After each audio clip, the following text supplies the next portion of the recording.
Welcome to this final Bennington Historical Society presentation for 2023. This caps off an exciting year of presentations we've been able to offer to you with the support of and with the collaboration with your Bennington Museum, who makes all of this possible. Inside the Battle of Bennington, the umbrella theme for the American and Vermont 250th commemorations for the period 2025 to 27 is inclusion, especially the inclusion of the stories and voices of individuals and groups who have been omitted from, marginalized, or misrepresented in past commemorations. Phil Holland is a graduate of Bennington College and holds a PhD in English from the University of London.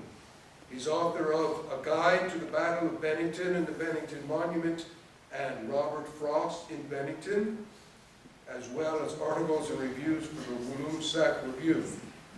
He directed an audio project for the Bennington battlefield last year and has written monologues for the recently performed historical dramas Voices from the Grave and Voices of the Fallen.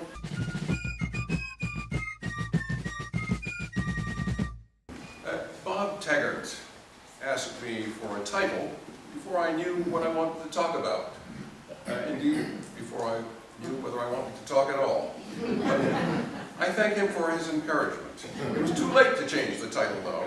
By the time I decided, he plans ahead about 6 months, that I wanted to look at the battle in terms of the priorities set by the Vermont and federal 250th efforts, and the American Association of State and Local Historical Societies, which puts out a field guide to the 250th.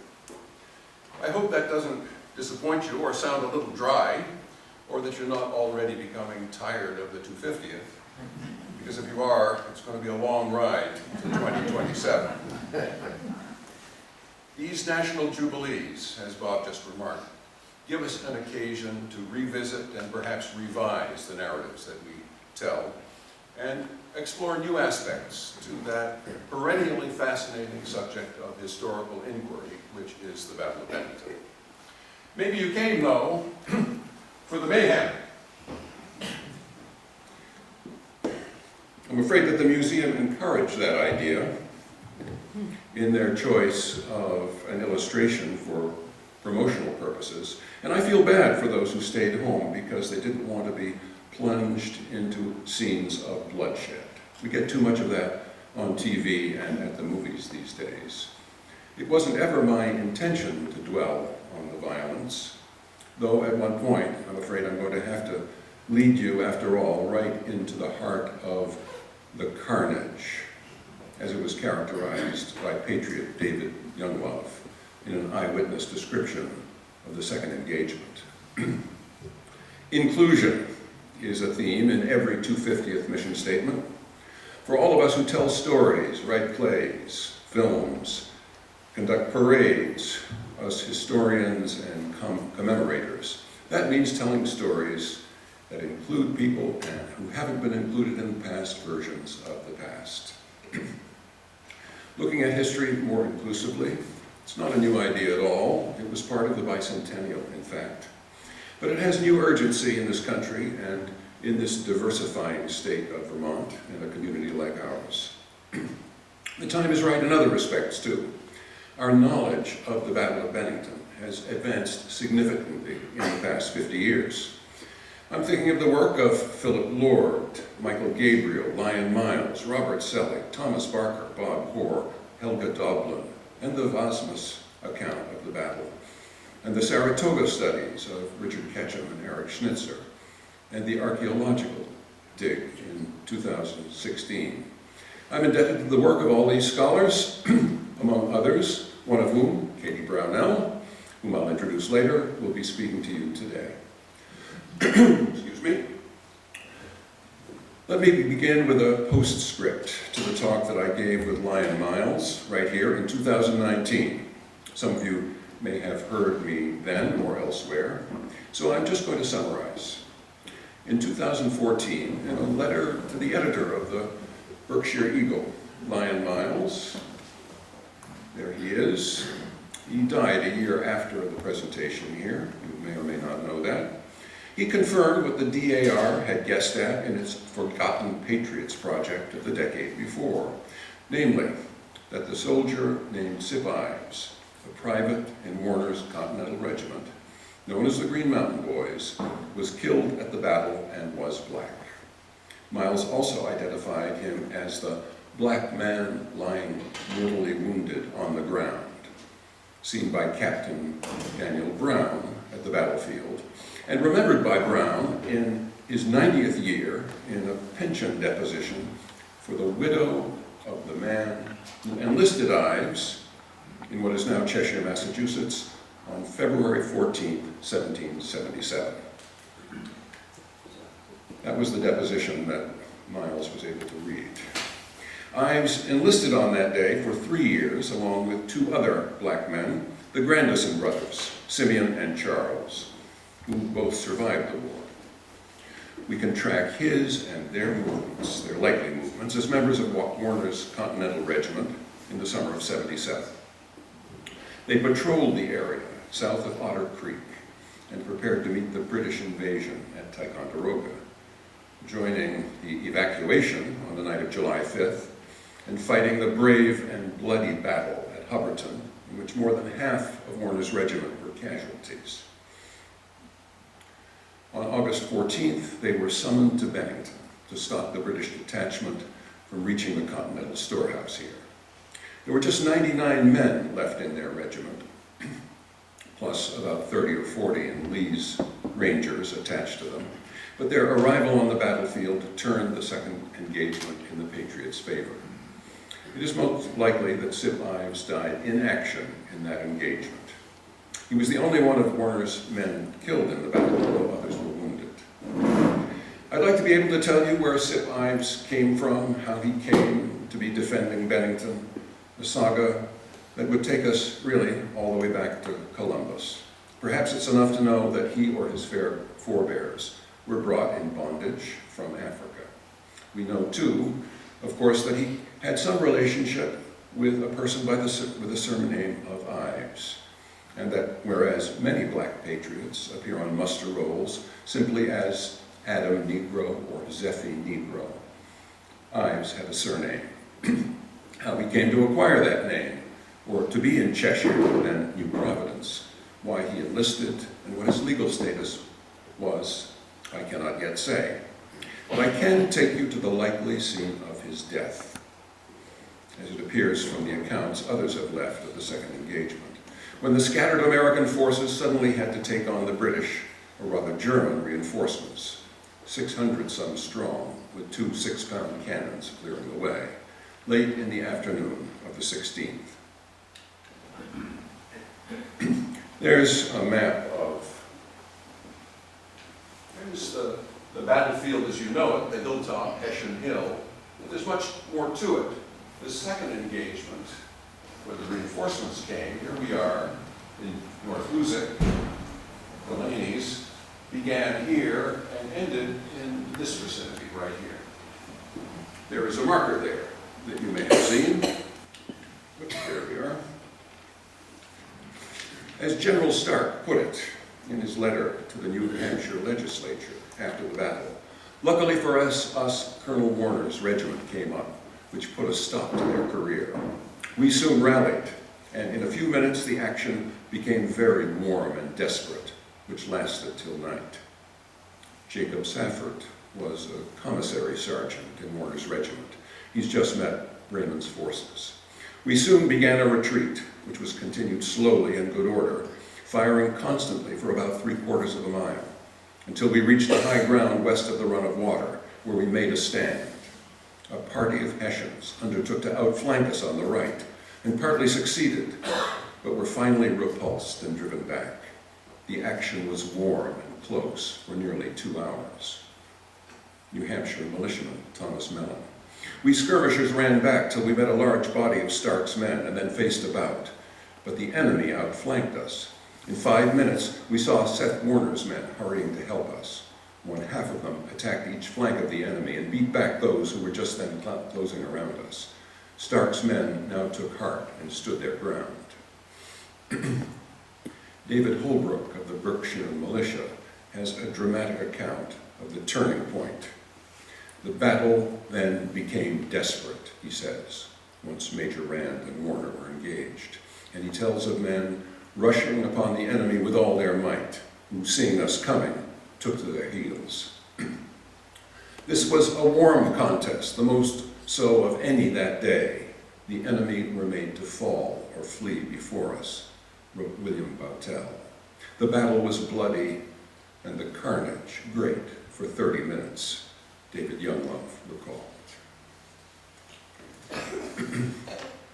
History associates the Green Mountain Boys with resistance to the Yorkers in the early 1770s and with the bold capture of a sleeping garrison at Fort Ty in 75. But the boys' most heroic action, it seems to me, was their repulse of Bremen's forces at the Battle of Bennington. This was the fighting, the desperate fighting, that sealed the Patriot victory. I think we're entitled to imagine that Sip Ives died a heroic death in that action. It's also pretty clear that Warner's men tipped the dominoes of history towards Saratoga and all that followed. The primary sources enable us to see so clearly into the wavering point at which they turned the battle in the Patriots' favor.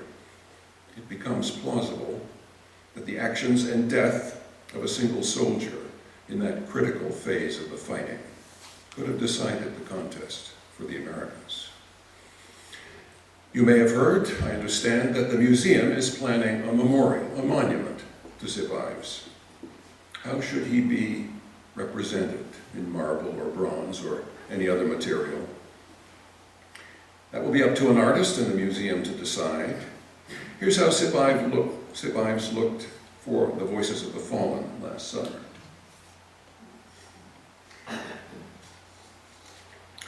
The towns of Sheffield and Great Barrington, Massachusetts, have both recently erected or approved plans for sculptures to celebrated black figures like Elizabeth Freeman. Mom Bet is also how she is known, and W.E.B. Du Bois. And it is fitting that Bennington have a memorial to a black Green Mountain boy who died for his country. If there is a written record of Sip Ives prior to his enlistment, I hope it can be found. I can report that Ives' family genealogists are on the case, and another development is encouraging. The Grandison brothers have come into focus since I spoke to you last, thanks to the work of local historians in Norwell, Massachusetts. Norwell was formerly part of Scituate, which had a large black population in the 18th century. The Grandison grandparents had been part of it. They were associated with the Clapp family, one of whose members was the first president of Yale. A local historian speculates that Charles and Simeon, third-generation Americans, were probably free at the time of their enlistment. Charles, also known as Cuffy, and Simeon, who was present at Burgoyne's surrender, returned to Scituate at some point after their 3 years of service. A town history of 1831 states, "This Charles Grandison was a great worker, and the huge piles of stones along the walls of his farm attest to that fact. It was his ambition to equal and, if possible, excel his white neighbors, and he was much respected by them. Attended the funeral of Mr. Charles Grandison, colored, aged 73 years, wrote the Reverend William Fish, who presided, a remarkable man for one of his position, industrious, honest, upright in his relations, a man universally respected for one of his position." And what did the Reverend Fish mean by that exactly? The Norwell historians haven't been able to turn up any Iveses for me, but they too are trying. I spoke of the black soldier Pompey Woodward 4 years ago and his life in New Hampshire after his service guarding prisoners at the meeting house in Bennington after the battle. I can now add the names of Zephy Negro, who was allowed to join the Pittsfield militia in 1777, despite official prohibition, and Jeffrey Hazard, mulatto, who also fought in the Pittsfield Company at Bennington. That makes 6 black soldiers at the battle we now know by name.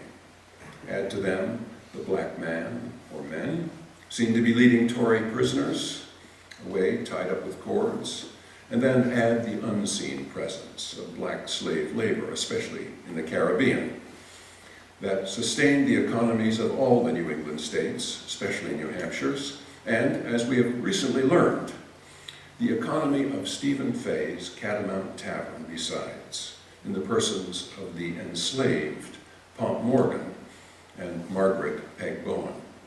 And you begin to have a picture of the battle that includes people of color. There can be social consequences. That's the whole idea. The story of Vermont's Captain Ebenezer Allen, manumitting an enslaved woman, Dinah Mattis, and her daughter, captured from a British officer in November of 78 that is, in a declaration filed at the town clerk's office in Bennington later that month, and there it resides. There it is. While not directly related to the battle, is worth retelling for the 250th. Allen had fought in the battle and had represented Teignmouth at the July 77 convention in Windsor that produced a Vermont constitution that took a stand against adult slavery. Not all Vermonters thought the way Allen and his fellow delegates did, however, including, it seems, the proprietor of the Catamount Tavern, that nursery of Vermont freedom. The museum's Kelly Raspuzzi has discussed that contradiction in the Historical Society newsletter, and our 250th needs to reckon with it too. Change of theme, another underrepresented group, half of humanity. Were there women at the Battle of Bennington? Yes, many of them. If only we can widen our perspective on that event a little. First, we need to talk about Molly Stark. A woman who wasn't at the battle and is not known ever to have set foot in Vermont, to say nothing of New York. When the Molly Stark Trail, Route 9 to Brattleboro, was first paved in 1936, the banner reported that, responding to those who objected that Molly had never crossed over the trail, nor did Stark's troops either, by the way, one speaker at the ribbon cutting flung out these words, "What of it? Molly Stark was there in spirit, if not in person." And there she remains. Did Stark really say those words? You know the ones, or you think you do. The first written reference that I found dates from 1819, in which Stark is said to have addressed his troops with, "My boys, you see those redcoats yonder? They must fall into our hands in 15 minutes, or Molly is a widow." The Stark and Molly story got around in various versions in the ensuing decade. In 1833, in Everett's biography, Molly's name is enshrined in high historical memory. In his own biography, Moore tracked some of the many versions of Stark's protean and persistent words, as he called them, which have lodged Stark's wife as Molly in public awareness as an imminent female presence at the battle and as a Vermont colonial icon, on par with Ethan Allen. Her profile has changed, though, since the 19th century, from a passive role in a pithy, romantic utterance in which her husband is ready to die for his country and is thinking of her, to being celebrated for her own love, courage, and self-reliance, in the words of the inscription below her statue in Wilmington, placed there in 2004. Worth a stop next time you pass through. The feeling that Molly is everywhere may also be due to her name on a school, a park, a trail, a mountain, a motel, a cannon, and a sanatorium in Stark County, Ohio. These popular invocations of Molly Stark's name can and should lead us to the real woman, Elizabeth Page Stark, whom her husband, the general to be nicknamed Molly. She married him at age 21 and bore him 11 children, 10 surviving to adulthood, the eldest of whom, Caleb, fought at the battle at age 17.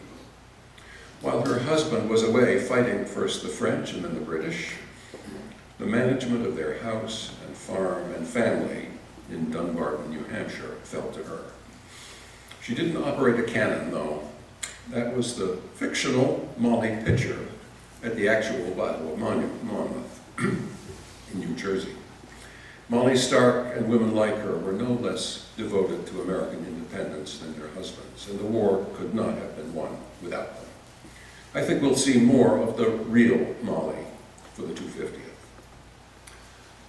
Katie Brownell, right here, who teaches 4th grade. Is that right? That's correct. That's right. At the Hoosick Falls Elementary School, and leads the Hoosick Junior Historians, and serves on the board of the Friends of the Bennington Battlefield with me and others, spoke about Bennington's own very real Sarah Rudd before the Hoosick Historical Society earlier this year, and she kindly agreed to present some of the highlights of her talk to us today. So I'm going to turn matters over to Katie for a few moments, 6 minutes to be more or less precise. We're going through a lot of material here today. Let's see if the tech works for us. Oh. We're actually going to begin with a reading. This is part of our audio tour at the Bennington Battlefield. It's read by Rosie Wolfe Williams, and it tells Sarah Rudd's account of the battle. When I first started my research, I went to find this little bit, and I found a lot more. Sarah Rudd was married to Lieutenant Joseph Rudd of the Bennington Militia. Here, she describes what it was like for herself and her family as the British swept down from the north. She fled on horseback to Williamstown with her 4 children, aged 8, 4, 2, and 4 months. It was an eventful year. I can never forget while anything of memory lives. My flight on horseback and in feeble health, with my babe and 2 other small children, and my eldest daughter running on foot by the side of me from Bennington to Williamstown, under circumstances of great alarm and fear from Hessians, Tory enemies, and Indians. And the absence of my husband at the time of this, my trial, for months before and for months afterwards. That's what I started with in my Sarah research, but we found so much more. When I was in school, in elementary school, everything that I learned about the 18th century was about men. In 4th grade, we did a play at the Senate House in Kingston, New York, near where I grew up. The only girl role was for the tavern maid at the Bogardus Tavern, and she didn't even merit a speaking part. Needless to say, it is rather telling, you'll get that in a minute, that I chose to be the part of the narrator instead. Telling, get it? Furthermore, my history education wasn't limited to textbooks and classrooms because my wonderful grandmother, and anybody who has grandchildren, this is a little hint for you, took me to historic sites, museums, and cemeteries all over the Hudson Valley, which is where I realized that girls and women like me were a part of history too. But often we had to search out their stories to narrate their voices. To continue my role as history narrator and storyteller, I'd like to share with you today a very brief, 6 minutes in fact, account of Sarah Rudd. Sarah's story has come to us through the pension application that she applied for due to her husband's militia service in the 1836 pension legislation, allowing impoverished widows to apply for a pension for their husband's militia service, if it accounted to 2 years. Sarah's application was submitted on September 21st, which oddly is my birthday, 1837, not the same year, when she was 93 years old. Her original application was very brief and focused primarily on her husband's service. Fortunately for the modern historical storyteller, her original application was denied by the Bennington Probate Court. They stated That not being an actor in the public service and a woman whose duties compelled her to tarry with the household, she can know but little of her own personal knowledge that is definite as to the particular period or station of her late husband Joseph Rudd's services. You know, because they never talked about anything, apparently. It is her duty not to hazard her integrity of character of 90 years' growth by stating facts, and that was underlined in the record, which a woman, a wife, and a mother at home she cannot have very distinctly known at the time, much less be particular in after this lapse of time. Her lawyer, however, Erasmus C. Merrill, whose name you've probably heard before, took up the task of proving Joseph Rudd's service by collecting documentation, depositions, and further elaborating on Sarah's own story, providing us with a valuable glimpse into the life of a woman, a wife, and a mother at home. While Sarah's pension represents her family's personal experiences during the war, it is also the story of thousands of other silent voices serving the roles of women, wives, and mothers at home. The dramatic account we heard earlier was an excerpt from her later pension appeals. Sarah and her husband, Joseph Rudd, were early settlers here in Bennington. Joseph, a 25-year-old veteran of the French and Indian War, would settle and begin to farm here in 1765. He married Sarah Story at the Hubble homestead, in fact, in 1768.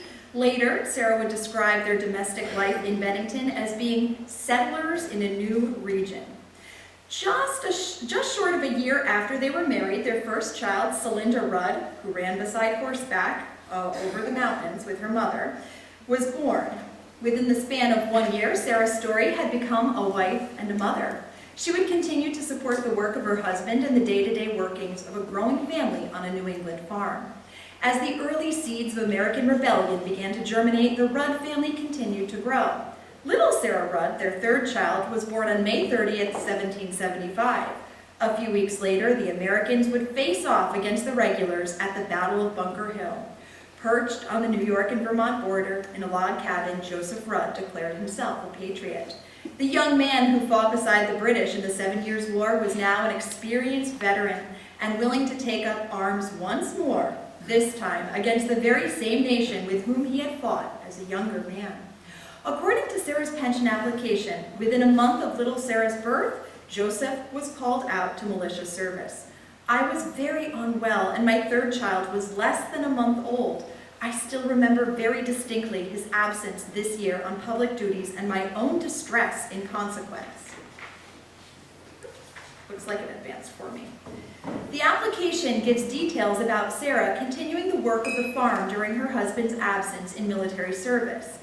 At one point, Rudd would send his father to come and help Sarah run the farm. This surely alleviated some of Sarah's tasks, until he became ill, and Sarah was left to care for her children, run the farm, and nurse her father-in-law. The application also includes details explaining that when Rudd was away during the corn harvest, Sarah organized the women of the community in order to get the corn husked. Joseph may have faced the muskets and swords of Tories, Braunschweigers, and regulars, but Sarah, on the home front, battled the old and ever-present enemies of illness, hunger, farm work, privation, and of course we can't forget the laundry. Such is the glamorous life of a woman, a wife, and a mother at home. Sarah Rudd received a pension for the service of her husband at a rate of $106 per annum beginning on March 4th, 1838. She was 94 years old. While we know very little about her final days, we do know that her younger ones were shadowed with war and hardship. We know that she showed great courage and care for her children in a time of fear. We know that she labored hard to support her husband and feed her family. We know that behind every soldier who fought and served his country was a woman, a wife, or perhaps a mother at home, caring for his interests to make his service possible. We can hope, therefore, that the monies from the pension received might have provided her with comfort in her last years. A final payment voucher indicates that the last payment on the pension was made in the first quarter of 1843. Sarah Rudd passed away at the age of 97 on October 11, 1842. She is buried just above us in the old Bennington cemetery beside her husband. The couple who partnered to work the land of their farm rest now together, not far from the cabin in which they made their home. Sarah's life was not one that was famous, well documented, or even a glamorous one, but it was an important one. Though we acknowledge that no history textbook will ever list her name, we see in her story the face of every woman, wife, and mother at home. We know that each of us alive today stand here or sit here because of the women like Sarah who came before us. These were the women who mothered and protected our ancestors, nourished our forebears, and gave life to those who came before us in an unbroken chain forged through the links of motherhood.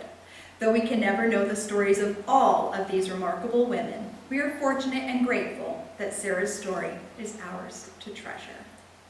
Thank you so much.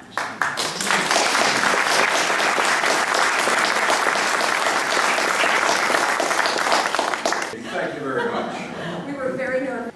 It was 1848 when James Davy Butler recalled his grandmother's experience of praying in the Williamstown meeting house, perhaps with Sarah and family, with other women, hearing the cannons in the distance and fearing for their sons and husbands. We also have a record of women who had been out burying 2 miles east of the battlefield in Shaftesbury, who also listened and feared and prayed. New Hampshire militiaman John Wallace was too ill to fight, so he was left behind in Bennington, but he kept a journal of what he saw. Women and children flying before the enemy with their effects. Women and children crying, some walking, some riding. The men join our army, the women left to shift for themselves. Some riding on horses with their children at their breasts, some before, some behind, tied to their mothers. But were there women at the battle? Well, if you read your Historical Society newsletters, you know about the so-called woman in white, who was said by a couple of gents in the 19th century to have been killed near the Wilcox Bridge.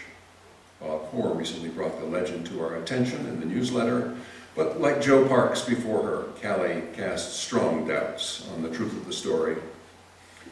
The Hoosick Historical Society is in possession of some family papers that recount the death of Patriot Abraham Keach at the battle, and tell of Mrs. Keach, who lived nearby, going to the field of battle to retrieve his body.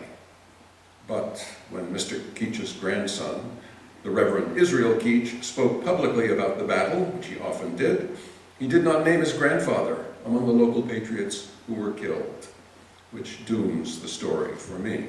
Not all oral history pans out. Was Levi Beardsley's grandmother in the house by the bridge with the rest of the family while the battle raged around them? Beardsley doesn't mention her in his account. The widow Whipple, who was a Tory, lived in a house on what became the battlefield, but no mention of her is made in any account. Mrs. Hannah Coon, I bet you haven't heard this one before. It was new to me. Mrs. Hannah Coon, later Grandy of Greenwich, told a story to Charles Nielsen, who retold it in his 1844 book on the Saratoga campaign. She claimed that she, the wife of a patriot, was taken prisoner by Indians and Tories and forced to accompany Baum's forces, although she was 9 months pregnant, and gave birth the following day, and witnessed the battle from Baum's camp, and fled with the Indians and her newborn, escaping via Cambridge into the woods and returning to her home where she was retaken by the usual suspects, but escaped again during the First Battle of Saratoga. Nielsen assures us that his informant, in her 90s, was still sharp. What to make of this wild story, I don't know. At least one woman was taken prisoner by Baum's forces, however, because Wallace's journal records that one of our women was brought into Bennington on the 17th with 80 prisoners. She had been taken by the Indians. Was she at the battle? But the battle is more than at, as John Spargo and Leroy Williams understood when they designed a mural that showed only a scene from its aftermath. You're all familiar with that one, I trust, right downstairs. We'll get to the women in that painting in a moment. Was the Catamount Tavern's Peg Bowen, in any sense, at the battle? She was certainly involved in the aftermath when the tavern accommodated wounded enemy soldiers, officers. And it's easy to imagine Peg acting in whatever capacity was needed on the day of the battle itself to aid the Patriot cause, as one of its essential workers, to use a category that you remember from pandemic times. We also know of women who from their homes provided food to those who needed it and risked their own personal safety in the bargain. Let's begin with Mary Tilden Dewey, whose story will be familiar to you if you've seen the Bennington History exhibit downstairs. Oops. Let me quote and paraphrase what the museum has to say. Like the bowl itself, the story of the bowl has been passed down in the Dewey family and claims that Mary Tilden Dewey, wife of Lieutenant Eldad Dewey of the Bennington Militia, kneaded dough in that bowl to bake 80 loaves for the men bound for the battle. She was 26 years old and had lost a son in July, a month before his first birthday. She also had a 2-year-old and was pregnant with her 3rd child. Eldad encouraged his wife to leave town, as so many other women were doing. When she refused, he left a horse with her in case she had to leave in a hurry. On the day of the battle, though, a doctor appeared at her door on a horse too lame to continue to the battlefield. She insisted that he take her horse and reassured the women staying with her that they could boil up some hasty pudding and throw it, if necessary, in the faces of any marauders. That story comes with an artifact that is symbolic both of female courage and women's practical contributions to the war effort. It's as important an object as any musket in the museum's collection. Dewey was not the only Bennington woman providing bread and solace on the 16th. A lengthy account that surfaced in 1969 was, it is claimed, written by a Vermont woman in the 19th century who heard it from her forebears and passed it on in written form to her grandson, who gave it to the museum, who had it printed in the banner. It's written with novelistic skill and verisimilitude. I think it's true, but I can't be sure. We can't locate the original contribution to the museum, but we're on the case. It seems that Phoebe Smith Lawrence's husband, Nathaniel, was off at the battle. Phoebe and her son, who was just old enough to handle a yoke of oxen and a cart, and her younger daughter were ready to depart at a moment's notice if the town came under attack. Katie, would you speak these words for us? Still the people kept coming and going, and finding other places deserted would stop there for food. 5 times that day did she heat the big brick oven, baking a batch of raised bread with other things to fill the oven. A woman who had stopped there stayed all day, the account continues, dreading to go further away while her husband was there in the battle, yet fearing to stay. She spoke to Mrs. Lawrence of her worry for the fate of the family cow and the heifer her father had given her on her wedding day, both taken by Tories that morning. Later, Phoebe went to the meeting house to carry some comforts to the men who were wounded. She describes Hessian soldiers praying fervently beside their dying comrades. We also have the story of Susanna Haviland Sage, wife of Captain Moses Sage, the source of which I think is the recollection of Olin Scott, great-grandson of Sage, and donor of the Warner statue up at the monument. He is reputed to have said that Warner's hungry men had to be fed in some manner, and the problem was solved by the women. Mrs. Sage started the water wheel, which operated the grist mill on Perrin Creek, with a good supply of Indian corn in the hopper, and the women and the boys milked the cows, and the women made hasty pudding and sent the men westward to arrive on the field at a critical moment in the battle.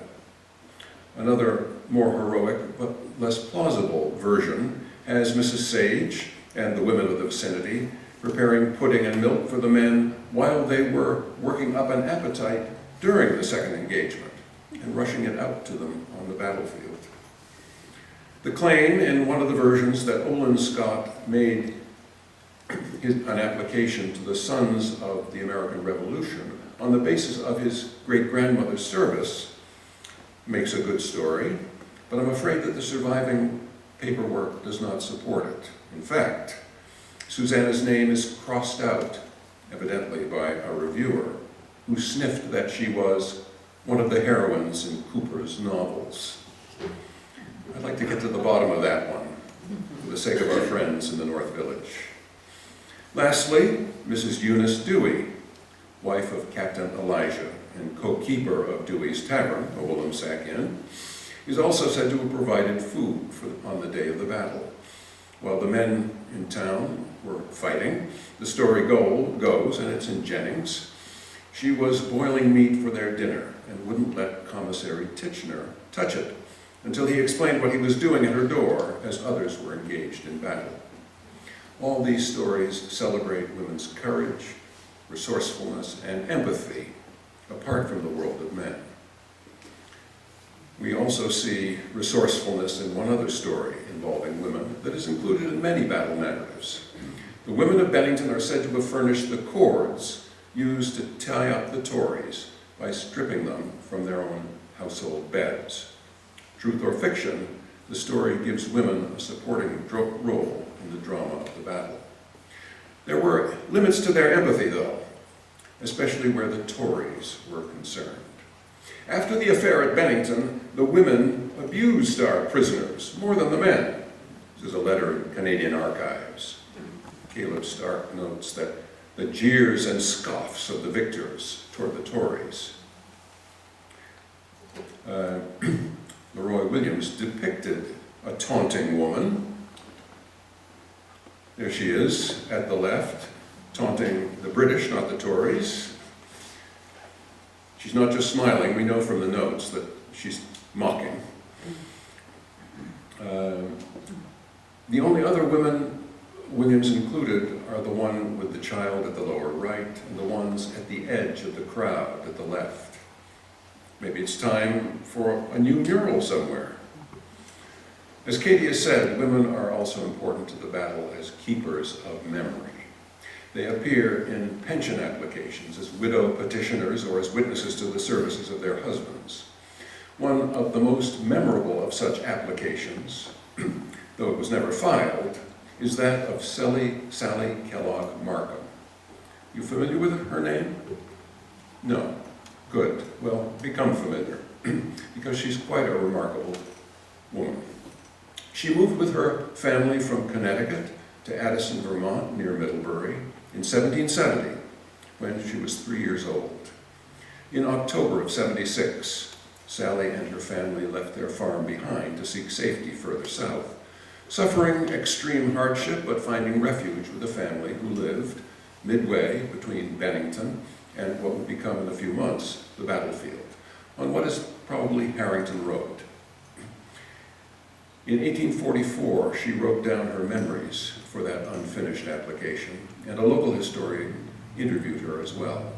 Ketchum dug up her narrative and used it to good effect. It includes a vivid before and after of the fighting. The first picture comes from the evening before the battle, and I believe records the passing of the Berkshire militia on their way to Stark's camp. I saw all Stark's men pass by my father's house just at dusk. They went on the dog trot. My mother kept pails of water for them to drink and dishes for them to drink out of. There were 8 of them, threw off their coats into the house without ever speaking a word. The next morning, the battle began. My father was in the battle. After. I saw all the prisoners and wounded, a pallid sight to behold.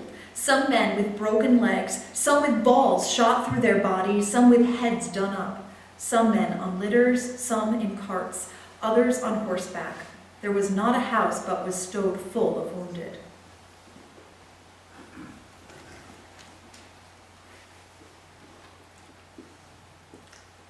As a girl, Sally was given, she says, a single sheet of paper on which to learn to write. As you can see, she got very good at it. After the deaths of her father and brother in British captivity, the year following those remarks, in '78. Sally returned with her mother and younger sisters to Addison and eventually married and helped run a tavern in Middlebury. Henry Sheldon said of her, "Mrs. Markham's keen insight in various public matters was remarkable. Her letters were clear and distinct and forcibly expressed. A United States Senator used to say that they were the ablest he received from his constituents." Sally ended the account of her life with some very striking words. My whole life has been a political warfare. My whole life has been a political warfare. The Henry Sheldon Museum brought her story to wider notice a few years ago. Is she part of the story of the Battle of Bennington? Yes, if we see the battle as a portal through which to discover the whole world of the Revolution and its aftermath in Vermont. Sally's story shows both the civic engagement of and social and political limitations on women in post-revolutionary America. From Sheldon's account, it sounds like she should have been a senator herself. Madame Riedesel, wife of the Baron, who commanded the Burgoyne's German forces. We do have an image. And here is the Baroness. She shows up in many accounts of the battle for her candid, private assessment in her journal of its effects as seen from headquarters on the Hudson. This unfortunate event paralyzed our operations, in Stone's translation. Another memory keeper, this one known as Grandma Moses, may have been the last person to write down family memories of the battle. In 1946, to accompany her painting black horses in a book. There's her writing, there's her painting. If those pages look familiar, it's because I showed them to you 7 years ago. On one page, she relates the story of her great-grandfather's experience as one of those who alerted Stark's men to Baum's advance, and one whose black horse was killed in the battle. Her 3 paintings of the battle itself, the greatest of them right downstairs, endure as only art can, as images of the action. Besides these women's eyewitness and family accounts of aspects of the battle, we find women involved as organizers of commemorations, too. In 1829, 41, 43, preparing decorations for the Centennial, working in the DAR to sponsor monuments, and creating historical pageants in 1911 and 1927. Of more recent commemorations, I know only that women were involved in 2020 and are involved in the Bennington 250th. In terms of scholarship, another form of memory keeping, women such as the museum's own Callie Raspuzzi and New Yorker Katie Brownell and historians like Helen Doblin and Frederica Baer have made and are making valuable contributions. Female teachers have taken the lead in battle projects in our schools, and the museum's Dina Mallory introduces local students to the battle on visits to the museum. Mary Lou Chakotay is our longtime keeper of the monument. Are there other groups that have been overlooked or misrepresented in the past? The Native American presence at the battle needs to be better understood and included. It's a complex subject, we don't have time to go into it today, involving the Stockbridge Indians, our allies, on their way to help as the battle raged, later dispossessed of their homelands, and settled in Wisconsin as the Stockbridge-Munsee Band of Mohegan Indians today, and the Mohawks, who fought on the British side of the battle and are now based on a reservation on the US-Canadian border. You'll be hearing more about Vermont's Abenaki presence for the 250th, and maybe you've been hearing or reading about it lately. But in Bennington, we are connected through the battle with these other Native histories. Some of you will recall that we recently heard from Bonnie Hartley of the Stockbridge-Munsee Band in one of these talks. How about the Loyalists?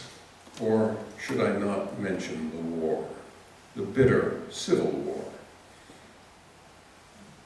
We took 4 or 5 of my neighbors, 2 Snyders and 2 Hornbecks, wrote Joseph Rudd, husband of Sarah, who lived in Pleasant Valley.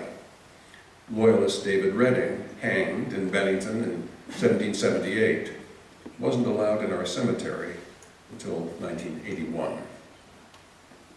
I don't think we'll ever see Loyalists in our parade unless tied up with cords and led by a black man on a horse in the style of a Roman triumph. No, there is a firm historical warrant for that, but we want to emphasize reconciliation, not division. I've written and co-written a couple of monologues for Loyalists in the past couple of years, and I can tell you that it's a stimulating exercise to see the battle from the other side. Loyalism lives on, of course, in Canada. And are you really so sure that you would have been patriots way back then? John Adams said that only 1/3 of Americans were committed to independence. The German soldiers who are buried in Bennington were commemorated in 1981 when their names were added to the Common Grave Monument and during a subsequent visit by the United Empire Loyalists of Canada. Thanks to Brunswick surgeon Vasmus's journal and other German accounts, and meticulous German record keeping, and modern scholarship, there's a lot to know about our Hessians and Brunswickers, who had their own perceptions of what was going on in America as they did their duty to the crown that had leased their services from their princes. One last group has been overlooked, in my opinion, and that is the 4 sons of Bennington who were killed or mortally wounded at the battle. The Reverend Isaac Jennings wrote in 1867, I think, or was it 76? The joy of the people of Bennington at the great victory was not unmingled with sadness. They, the men, were all in the prime of life and left families, leaving widows and children to mourn their sudden bereavement.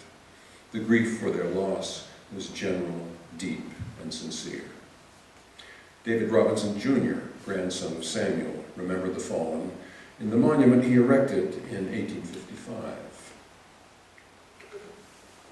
which was replaced by the DAR, by the current Continental Storehouse marker in the 20s, without any names, like a monument circle. As some of you know, if you saw Voices of the Fallen, Nathan Clark Jr. was a Bennington delegate to the Westminster Convention in January 1777, at which the future state of Vermont declared its independence. His and his wife Percis's only child, a son, was born in April of that year. Clark Jr. was a member of Captain Elijah Dewey's company, which stormed the Dragoon Redoubt at the battle. He died that November of a wound suffered in the assault. He and the other fallen of Bennington also deserve a monument, don't you think? For the 250th, so many deserve a place inside the Battle of Bennington. Thank you.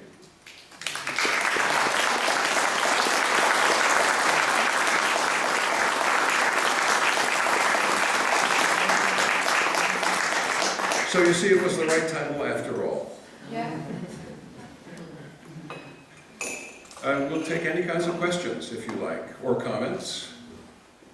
Don't be shy, for either of us.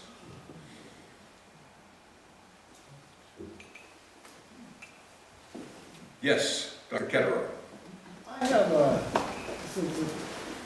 I heard this alluded to from an Albany station last week.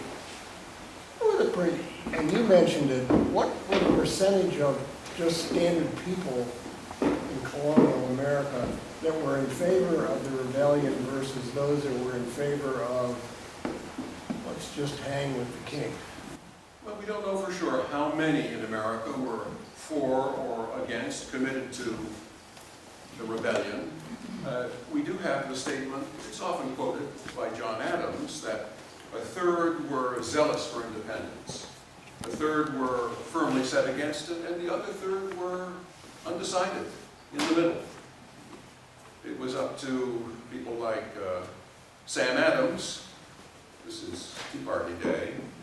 He was in part responsible for fomenting revolution, to energize that 1/3 to bring the rest along, or simply as a minority to get it done. In this neck of the woods, Bennington had Tories, we know that, although it was primarily a patriotic town. Joseph Rudd said that the people of Dutch Usak, Petersburg mostly, were mostly against us. There was a Tory concentration in eastern New York. A lot of them were, what do you think of it? Maybe had served in British forces during the French and Indian War, had been pensioned, as Franz Pfister was. He was a half-pay officer and lived right across the border.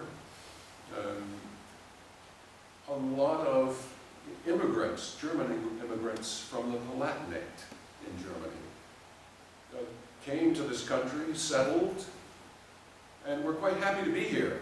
And why rebel?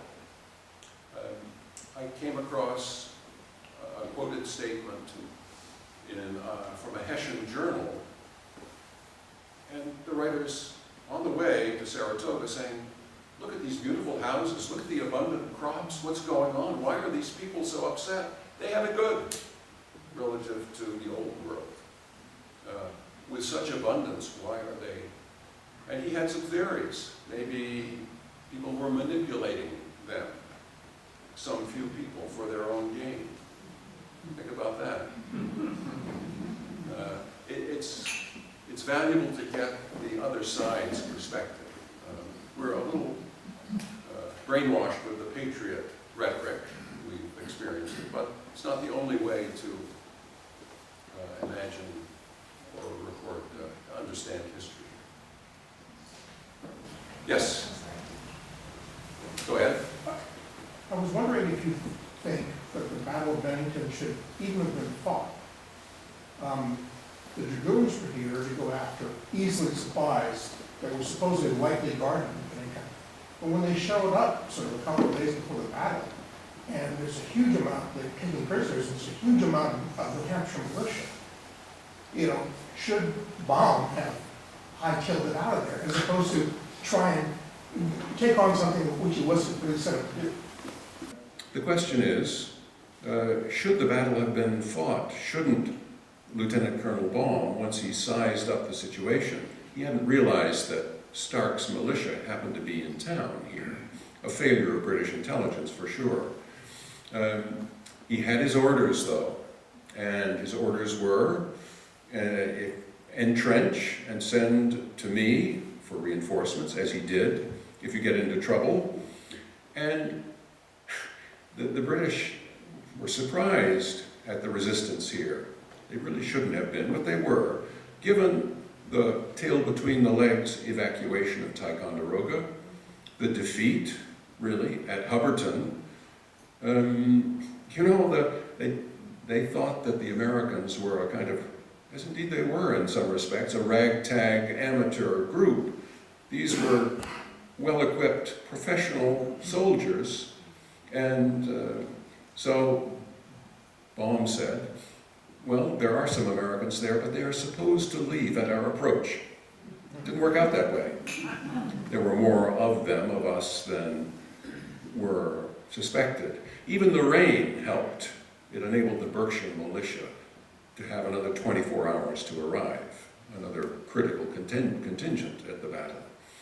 So, yeah, you know, to imagine alternate history is lots of fun. And someone wrote an entire novel where Burgoyne wins at Saratoga.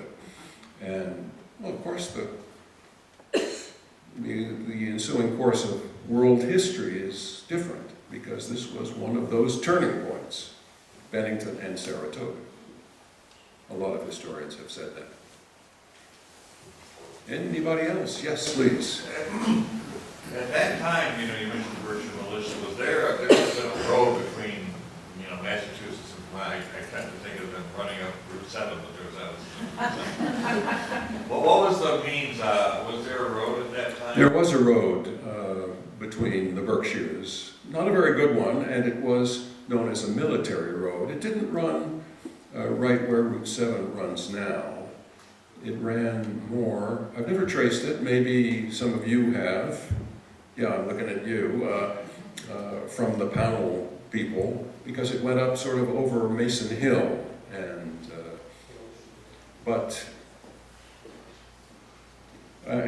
Route 9, the Molly Stark Trail, was a very primitive road in those days. The better road was to Saratoga. The one that most people took was not via Route 67, that wasn't there either, but Cottrell Road, and then near where 67 now runs. Yes?